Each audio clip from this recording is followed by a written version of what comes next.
Your money goals are too small, and that's why you'll stay stuck. Most people don't fail financially because they aim too high. They fail because they aim too low, and they don't even realize it. They set goals that sound responsible, reasonable, safe. Save a little every month. Invest slowly. Wait for compounding. It sounds smart. It sounds disciplined. But there's one problem. It's built on a lie. A quiet lie that nobody explains clearly. The numbers you are aiming for are not real, not in the future. Let me explain. You think $1 million is wealth? It used to be, but money changes. Its value erodes quietly, consistently, relentlessly. And what that means is this: the goal you think will set you free won't, because by the time you reach it, it won't be enough. So now you're not just behind, you've been running in the wrong direction. And that's the real danger, because effort without correct direction creates long-term failure.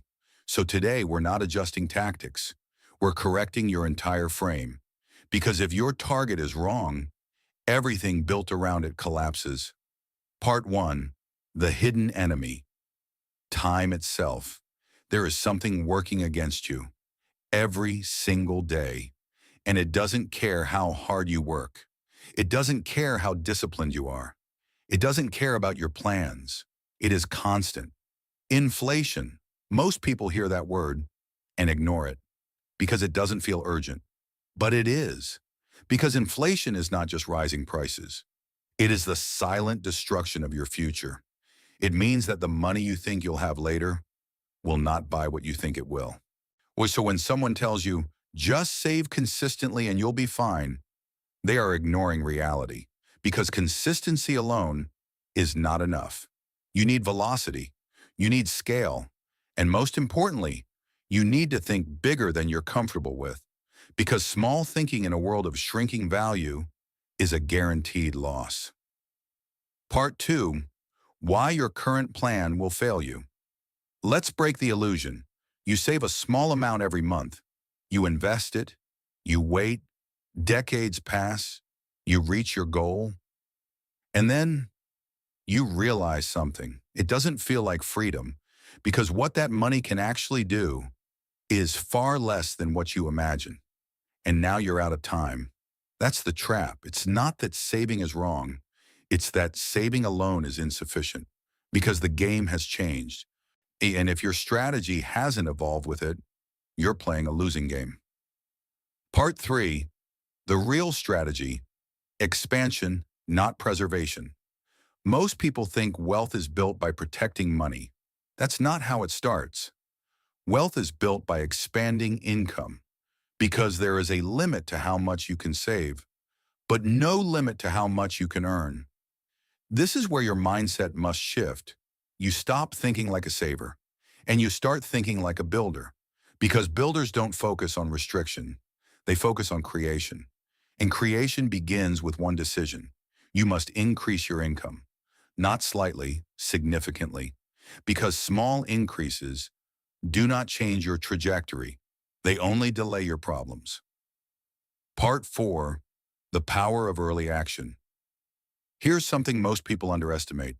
Time multiplies everything, not just money. What decisions, habits, effort. What you do early has disproportionate impact. A small amount of money today can become massive later, but the reverse is also true. A small mistake today can cost you exponentially in the future. This is why your early years matter more than you think. Not because you're earning the most, but because your time horizon is longest, and time is leverage.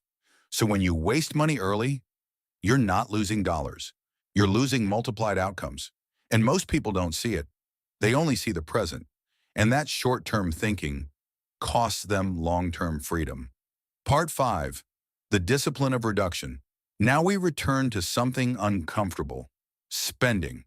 Because if increasing income is one side of the equation, controlling spending is the other. And this is where most people lose discipline. They justify expenses.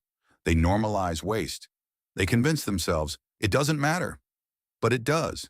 Because every unnecessary expense is not just money gone, it is future leverage destroyed. That purchase you make today has a hidden cost, not in today's dollars, in tomorrow's opportunities.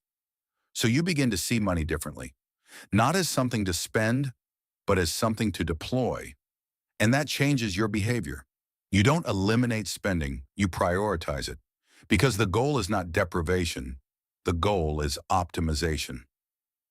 Part 6, speed, the most undervalued advantage.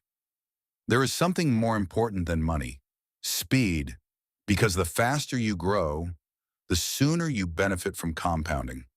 Most people move slowly. They hesitate. They overthink. And they delay, and that delay that costs them years.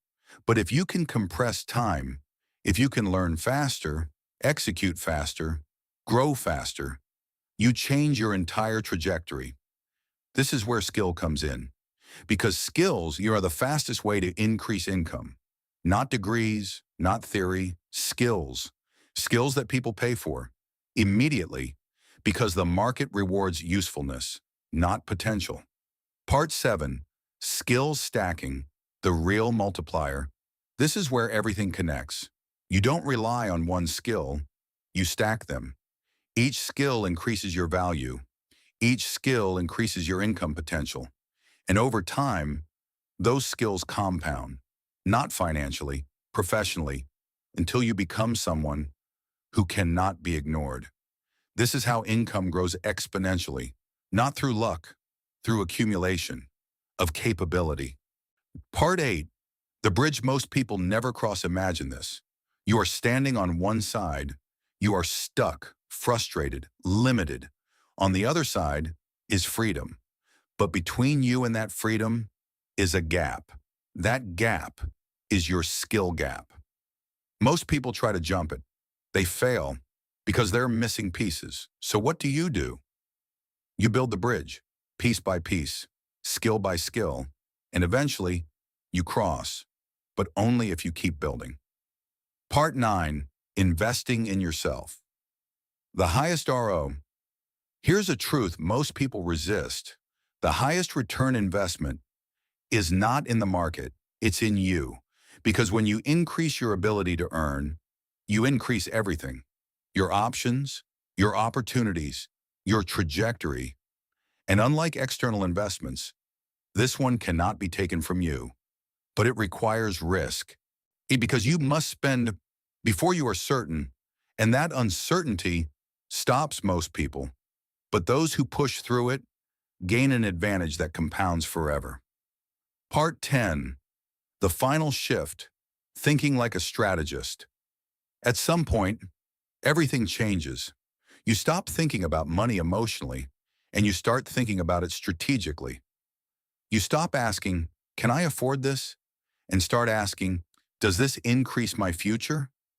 That is the shift from consumer to builder, from reactive to intentional, from survival to control. Final truth, you are not behind because you lack opportunity. You are behind because your framework is too small. Your goals are too conservative. Your strategy is too slow. Your thinking is too limited. And once you correct that, everything changes.